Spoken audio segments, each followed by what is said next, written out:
Hello there. Welcome on in to Escape Plant Shop. What can I do for you? Okay. Well, you've come to the right place.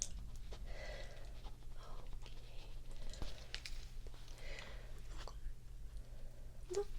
No worries. We accept all forms of plant lovers, whether that is beginners or experts. Why don't you tell me about some plants you're looking for? Okay, so will these be indoor plants? Okay. Good. Alright. Have you ever cared for plants before? Might be a silly question, but I do have some plants that are extremely easy to care for, and I usually recommend those for the newbies. And then we have some other plants that maybe need a little bit more work or assistance, so it's just good to keep those sorts of things in mind. Okay?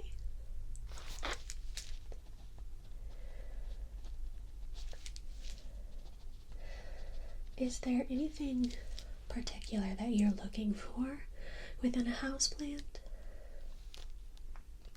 Okay, so some air cleaners. Perfect. I have some great ones. And then what else?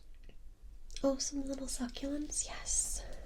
They're so adorable. I have quite the variety, so you'll have some to choose from. So since you're a little new, I have a few moments. I can kind of go over a list of some options that I would have for you for some air cleaners and some of the current succulents that I have in the shop. Is that alright? Okay, perfect. Good.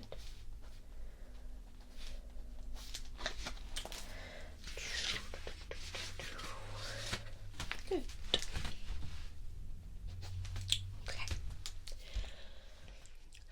Okay, so let's go ahead and start with some of the bigger plants that I have that would be good for air cleaning, air purification, those sorts of things. Okay, so I have this little one right here. So this is a snake plant. So this is a air purifying plant that has been tested and approved by NASA for its air cleaning properties. This little guy will actually consume or absorb some of the toxins in your home, resulting in cleaner air for you. Yes, and snake plants can also greatly help with airborne allergens and things of that nature. Now this is a rather small snake plant. They can grow. The leaves, if you will, can be quite large, and if you'd like a bigger one, I can show you that as well. But this is a nice little starter snake plant just to add to your collection, especially if you're looking for the cleaner air options. And it's very pretty, has the different tones of green. These leaves are going to be harder, not pokey, but just sturdy, if you can see. So this plant here also converts the carbon dioxide within our homes and converts it to excess oxygen during the night. So this actually is a wonderful plant for your bedroom or area that you may be resting, because it not only cleans the air, it's going to just give you a little bit more oxygen, promote a healthier sleep pattern even. Yeah, so it's a very handy little plant that I like to have around the home. Yes. No, this plant does not need a lot of care, which makes it nice for beginners. You don't want to overwater a plant like this. If you overwater, it can actually rot out the roots and core of the plant. So you want to be a little bit more delicate with the watering, but if you have a busy schedule, this may be the plant for you. You may see the soil is rather dry. You want the soil to be on the drier side before you go ahead and water once more, just to make sure that it's fully absorbed it, and it's a good sign that you're not overwatering. So this could, depending on the climate of your home, be a week's time on how often you water. You can kind of put it on a schedule if you like, just glancing and checking in on your plants. Another detail with this particular design of a snake plant, you may be able to see it has the different layers of the leaves here. It's important that you don't water directly into the center here, because it can actually pool into these gorgeous leaves, and that can also rot out the inner part of the plant. So it's always best to water the soil around the plant instead of over top and inside of the plant. Okay. Now for snake plants, lighting. It's also very versatile. Ideally, a nice medium light would be nice for these plants. However, it can do just fine in low light or high light, making it once more a very nice beginner plant if you're trying to decide where to not only decorate your home with these plants, but find a suitable place for them to strive within your home.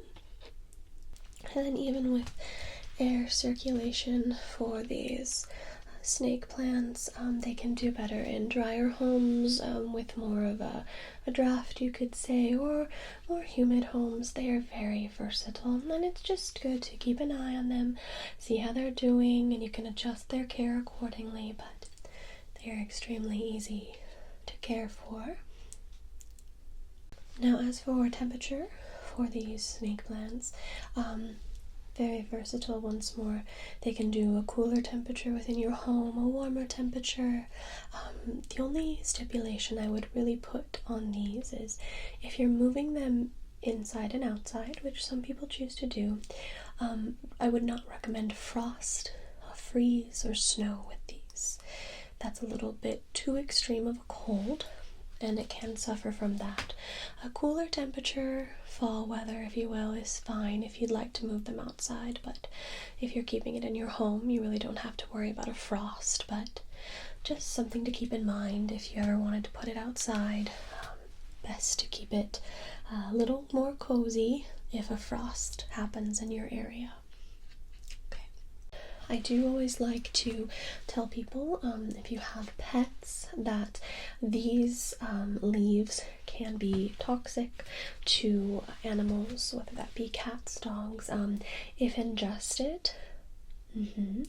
Not to say that you can't have it if you have pets, but it does need to be perhaps in a place where they aren't, or do not allow your little kitty cats to chew on the leaves or ingest a large part of these leaves, things of that nature. I just always like to make sure you know that.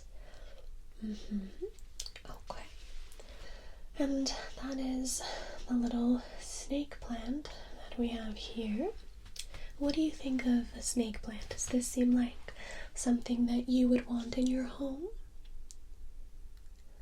Okay, we'll keep it in mind then. Let's go ahead and move on then to a very beautiful plant that's become one of my favorites in my home. It is a Lady Valentine. Okay, so this one is a little bigger than the last one we saw, but that's okay. So this beautiful plant has greenery and pink leaves, as you can see. This plant is native to the tropical regions of Asia. This is also a plant that requires low maintenance. It's very versatile with light location, whether that's low light, medium light, or high light, as well as temperature. It can be in a cooler room, a warmer room, or medium. So it's very versatile. It also does not require a lot of care from you, so it's a good one to start with. Yes, nothing extraordinary or extra, and it will do just fine on its own. Yes. Now, this species of plant was also on NASA's list for air purifiers and cleaners. It is an excellent one to remove different pollutants from your home, different, things that you maybe don't want to be breathing in. This is an excellent plant to help filter out your home air. Yes, in a natural way, a natural state of things.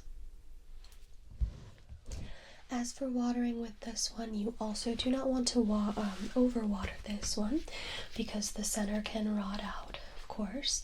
It's good to keep an eye on the soil, as I said with the other plant, with the other snake plant. So Lady Valentine needs, of course, water and attention, but let the soil dry out to a nice level and then go ahead and water again. You don't want it to be too sloshy or too much excess water will not do little Miss Lady Valentine here any good. So once again, if you have a more busy schedule, busy life, this might be a good plant for you because it doesn't need watering every day or anything like that by any means. Now this one, watch around the pets as well. Just, I like to keep in mind, if ingested, this can be toxic to certain pets, so perhaps you have it in certain rooms that they aren't, or you're just careful and watch them. I know that some animals are very interested in houseplants, however mine could really care less. They don't pay any attention to them. So it just depends on your situation, of course, with Lady Valentine.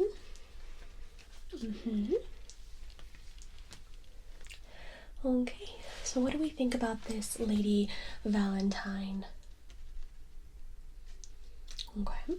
Yes, it's very beautiful, and I love that it can be beautiful and help to purify the air at the same time, get rid of some of those toxins that can be within homes and whatnot.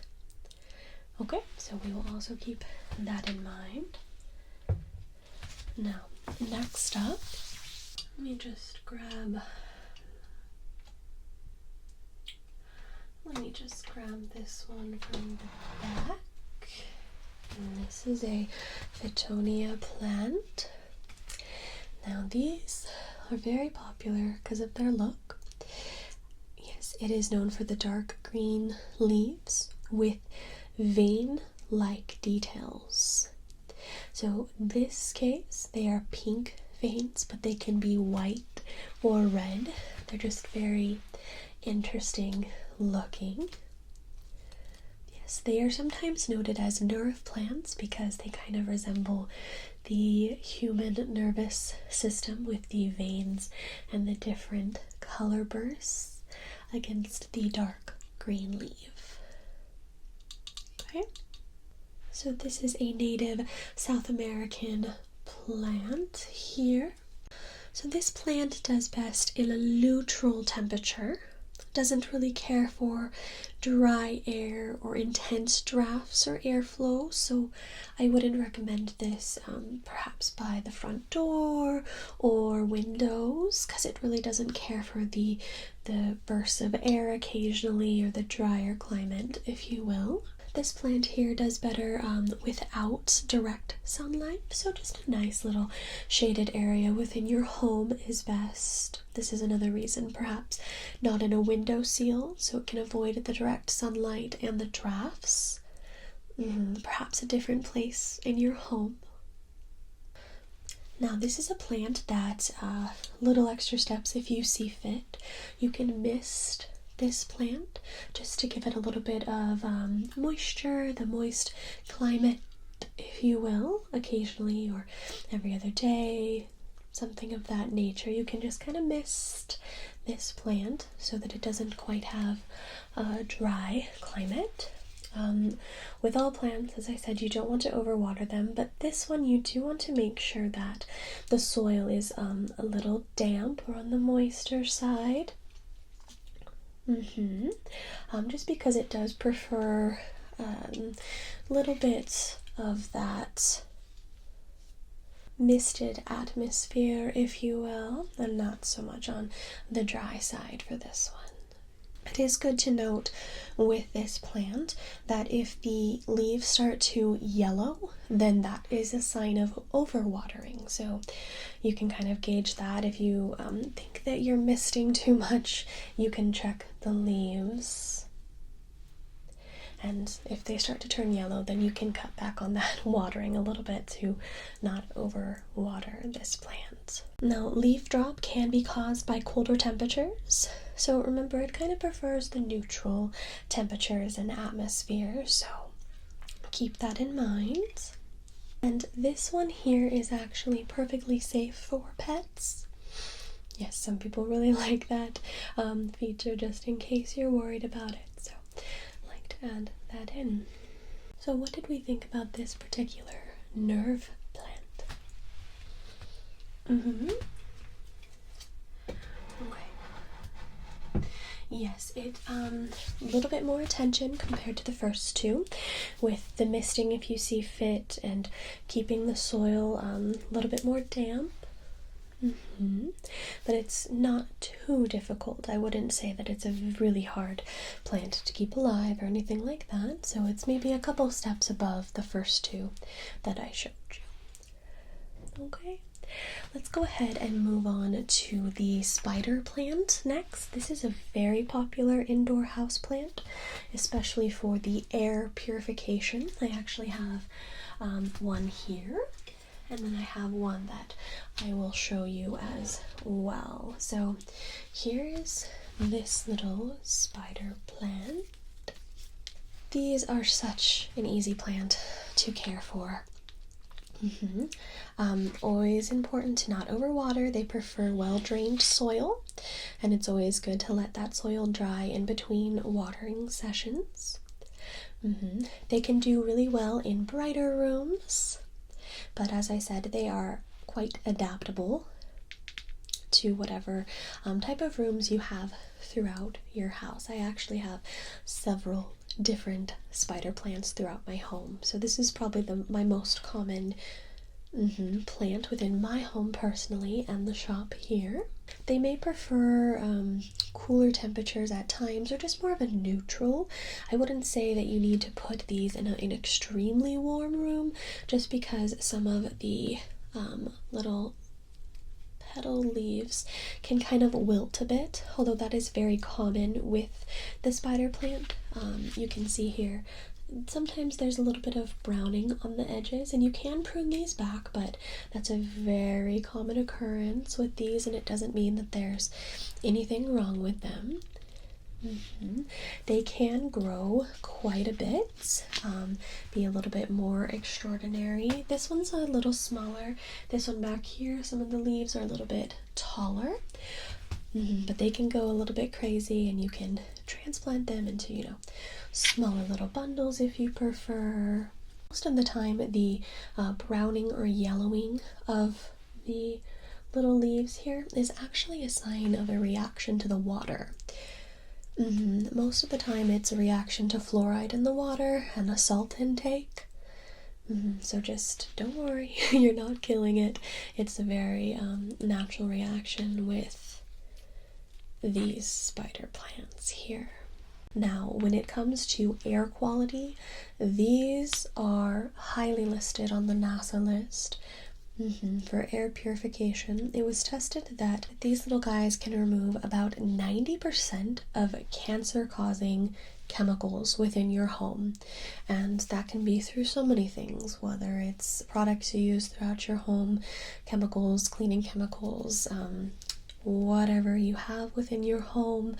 These little guys are really good for cleaning your air and keeping it a little bit more pure and getting rid of those really bad toxins and chemicals that you could be breathing in. This naturally takes care of that for you. And this one is safe for pets as well. I know that cats really like these ones because of the longer. Yes, they really do. I hear that quite often about spider plants. The kitty cats seem to really like those. So what do we think about that?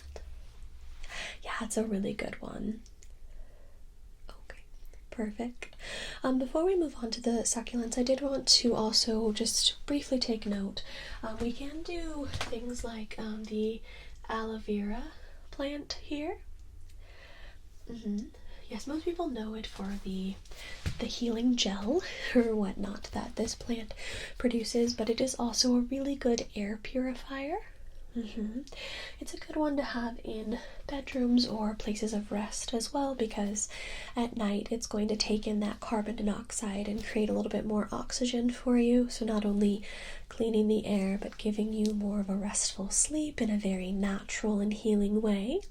So I did just want to mention the aloe vera plant as well, and they can be smaller or bigger. Yes.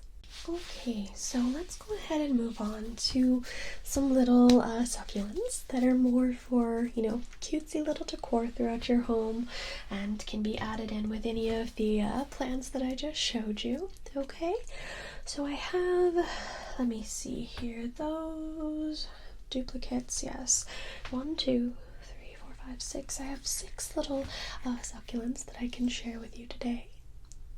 Okay, so let's start with this guy here. So this little succulent is a crassula. It is native to Cape Province, South Africa. This spreading, clumping succulent grows well in either full sun or part shade and takes regular water during the growing season, but will survive a drought. Has tiny yellow flowers that can sometimes grow to 6 inches tall, but not always. It's good to keep in mind that some of these succulents, depending on your climate or area, may not produce the flowers, but they're still so cute with their little greenery and details. This one has a little bit of red and pink on the petals of this succulent here. For care, water thoroughly when the soil is dry. Most succulents are pretty easy to care for as well. Now some people have them inside and outside depending, and we can also give you a guide of which succulents for which area you're from, which ones can survive a frost. Some can, some can't, so it's good to have that noted. So there's that little one. Okay, next up I have this guy here. So this is a Euphorbia briar patch. It's a hybrid. This is much larger than some succulents. It's a denser hybrid plant similar to a pencil cactus. One of the parents. Avoid white sap, wash well with soap and water. Needs well draining soil, so keep that in mind. Water thoroughly when soil is dry, to the touch. This is one here that does need to be protected from the frost. So we can make note of that. If this is one of the ones that you would like, it does need to be protected from frost. Looks best with regular watering in the hotter months. So this one is kind of cool, has little branches of greenery. Yes. So there's that little guy here. Okay. Then we have this one. Also green with like pinkish red tints along the leaves of this succulent. So this is the Sedum Firestorm. This is a drought tolerant when established. So it can survive a drought, but it needs to be in its place a little longer than freshly planted, if you will. Okay. Needs well-draining soil. Water thoroughly when soil is dry to the touch, of course. This is another succulent to protect from the frost so that this particular succulent doesn't have any sort of scarring. You've said that most of these are going to be indoor though, so you shouldn't have to worry about that. But if in the future you ever decide to have some inside, some outside, this is another one we need to protect from the cooler frost temperatures. Okay. Now this one looks best with regular watering in the hotter months. And yeah, this is the little Firestorm Sedum.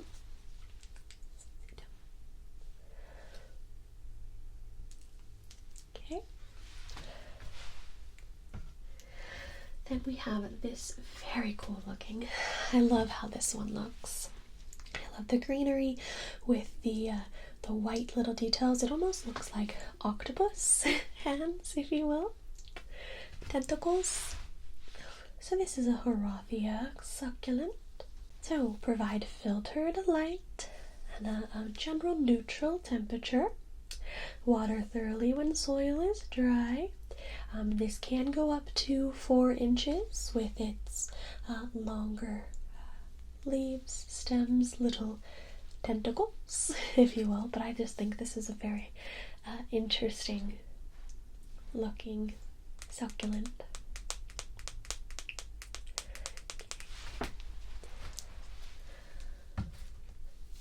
Then I have this one here. This is on the lighter green, and there's like little petals. It's very cute. There's a stem and then the little petals, if you will. Yes. Rainbow elephant bush is a form of the South African green elephant bush. Mahogany-colored stems are somewhat cascading and spread laterally rather than vertically. Water thoroughly when soil is dry, and this is yet again another one that we need to protect from the frosting temperatures. But learn the little petals. Cute. Yes. Okay.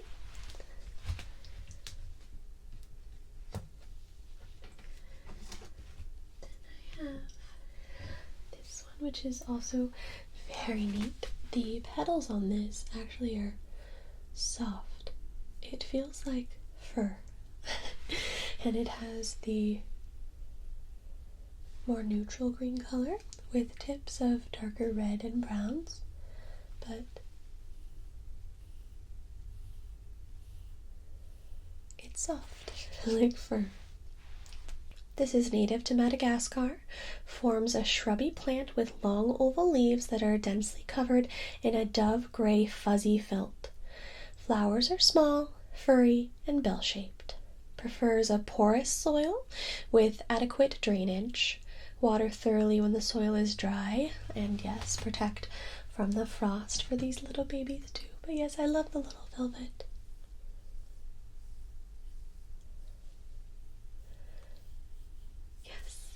Very interesting piece that you could add to your succulent collection.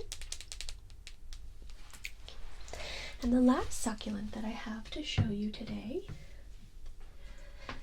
is this little guy. Almost looks plastic because of the shininess of it. So this is known as Sedum pork and beans. This is drought tolerant, forms branching, cascading stems with glossy jelly bean leaves and yellow flowers. Needs well draining soil. Water thoroughly when soil is dry. Protect from frost. Looks best with some water in the hotter months. So yes, kind of shiny, described as little jelly bean pieces to this little succulent here.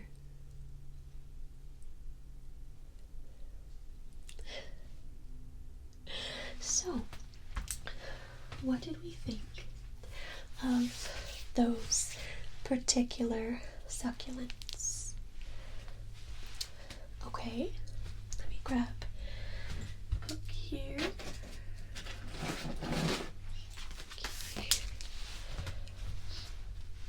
Okay, so all together we showed you the snake plant, Lady Valentine, spider plant. Oh, we had this guy back here too, and the aloe. Did any of those catch your eye? Okay. That's a good combination, especially to start with. And then I showed you 6 succulents. Did any of those catch your eye of ones you might want to take home today? Okay, good choice.